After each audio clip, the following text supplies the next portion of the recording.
The media usually refers to Friends star Matthew Perry, but the Canadian-born actor and comedian had a different goal. He said, "When I die, I want helping others to be the first thing that's mentioned." Since Perry died 2 years ago, his family and friends have been working to honor that. They established Matthew Perry House, a supportive recovery community in Ottawa for people with addiction and mental health challenges. Tonight, in partnership with Make Music Matter, it will be hosting a star-studded fundraiser in Toronto. To learn more about Perry's life and legacy, I sat down with Caitlin Morrison, the executive director of Matthew Perry House and the actor's sister. Caitlin, great to have you here. How are you doing? It's great to be here. I am good. I am overwhelmed. I'm great. Let's get to know Matthew Perry through your eyes. Here's a picture with you and your older brother, Matthew Perry. Give us a sense. What was he like? What kind of a brother was he? He was, amazing. He was the funniest older brother probably that anybody ever had. So it was a lot of really cool slapstick gags and, kind of learning to be funny and steal his sense of humor, which I think I did. But also the other thing is he was very, very overprotective. So well into my 20s, he was still saying things like, "Oh, I don't know. I don't know if it's really a good idea for you to go out past 8 o'clock at night. Are you sure that you're comfortable with the people you're going out with? Are you sure you're allowed to watch that on TV? It's a little violent." What were we watching? It was I can't even remember, Saving Private Ryan or something like that maybe, but it was, I'm a grown-up. Right. I am a grown-up now. But I was always a little tiny kid to him, and he was always kind of a bigger version of a human to me too. Now, I understand, true or false here, he's an Ottawa Sens fan. You're a Leafs fan? That is correct. How did that all come to be? I'm sorry, Senators. That's all right. They're very nice we're to in me. Toronto right now, so you're safe. Yeah, Okay, yes. okay, fair. Good. But yes, no, so he grew up in Ottawa. I lived in Ottawa till I was about 4. And at that point, I did not know what hockey was. But once I came back to Toronto and I got very invested in hockey a little bit later, the Leafs. And then, everybody here knows, you get disappointed every year. You get hopeful the next year, and then you get disappointed again. And I feel like none of us can let go of our fandom, because what if they win next year and we let go? That is the hope of many Leafs Right? fans. Now, Matthew Perry House is in Ottawa. The first one. The first one is in Ottawa. Okay, tell me about his connection to the city and why that needed to be the first one. Well, he always was an Ottawa kid. What does that mean? He loved it. It was his home base. It was his hometown. That's where he went to school. It's where he met his best friends for life. He was even looking at real estate because he felt like he wanted to go back there because it would feel more like home. So that was just kind of his spot. And I love it there too. Beautiful place. But I think his connection was, deeper rooted. And so that seemed like the spot. In terms of connections, when he passed, he had this quote. He said, "When I die, I want helping others to be the first thing that's mentioned." That's a quote that's been sort of talked about ever since he has passed. And I think it's an important one, but I want to understand why. Why was it important that that people remember him for that and not for Chandler being on Friends?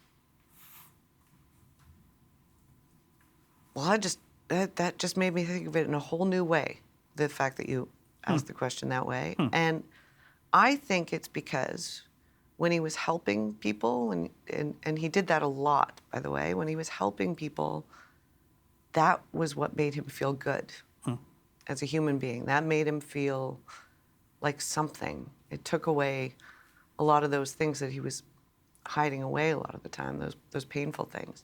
And when he was just making people laugh, and when he was doing the funny bit, and when he was all out there and, being the Chandler, I think all that pain was being pushed down under the comedy. Because, I didn't see it most of the time. Most people didn't see it most of the time. But I think for him, comedy was a coping mechanism, but a healing mechanism was realizing that he could find a way to help other people. It feels really good to help other people. Now, when you were younger, you got to be on set and see all of the jokes and all the laughter and all of that stuff. But I'm curious, like you mentioned, you probably didn't see the stuff that, whether it was Matthew or other cast members or anyone, just kind of the sort of the dark side or things that they were dealing with on a personal level. Do you think there is a bit of a stigma around mental health still in the entertainment industry? I think there's a stigma about mental health everywhere. And I think it's internalized too. I think we have a lot. It's very easy for us to say something like, my back is just driving me nuts. But it's a little bit harder to say, I'm feeling really low today. I just don't feel good. How do you change that? I think one of the ways that we change it is we make people realize that that's an okay thing to talk about. And I feel like that's something that's been changing a lot already. People feel a lot more comfortable talking about that stuff. They feel a little bit more comfortable reaching out for help. So that's one thing. But another piece is when people are really struggling, when they're in the, when the sort of the darkest side of mental health issues, it seems so difficult to solve. It seems like something you can't do anything about. I mean, when you see somebody who's at the point where they almost seem to have lost touch with the world around them, they seem nothing but angry, they seem really frustrated, there's a sense of, I don't know what I'm supposed to do about that. I don't like to see it, but I don't know what I'm supposed to do about it. And I think that kind of makes us think, well, if I can't help, then there's either something wrong with me, or maybe I can decide that that's not a person who can be helped. That's an unfixable situation. And so it becomes stigmatized because it's an easier way to look at it, that it's just a problem that we wish could be erased, but we don't really know what to do. And I think it's actually more of an everyone thing. It's in all. We're all half a step away from being in a worst case scenario of our own.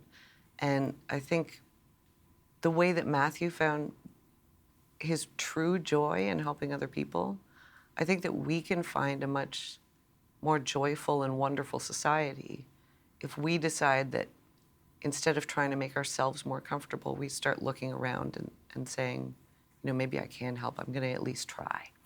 Well, one of the things some would say is even having these conversations that and we talk about being comfortable, we were saying just off camera that you're not very comfortable being in front of cameras yourself. Not at all. I'm terrified. You don't like it, but it's important to talk about these conversations. I am curious, in your opinion, has the media had a positive, negative sort of conversation around mental health? What do you, in terms of their role and what they've been able to do over the last couple of years? I think there's been a lot going on that's been really positive. I think that you're hearing about it more. I think media is talking about it more. And I think that it's sort of being felt in the media world too, right? That there's more need for support, even in the people who are living it. I don't know about you, but I think there's, just like for everyone else, there's more uncertainty. There's more, is this a stable thing? Is this going to keep going? Do we need to totally reinvent what we are? Are we okay to be who we are in this really rapidly changing and very scary world? So it's, but the fact that media is choosing to talk about it instead of pull a blanket over it and ignore it is a really good sign, I think. I want to talk about tonight. Matthew Perry House is hosting a big fundraiser at Corner Hall in partnership with Make Music Better. Tell us about that. This is fun. This is, a lot of the things we do are very are fulfilling, and wonderful, but not fun. They're sort of, they can be a bit heart-wrenching. Right.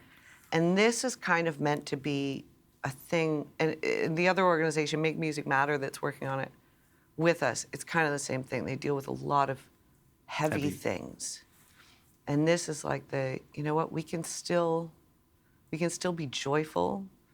We can, you know, create like a primal scream and let go of all those things that we carry all the time, and we can bring people together to all feel together how powerful it is when you do get in a room and let go and feel okay about talking about your stuff, but also smiling even though you're talking about your stuff.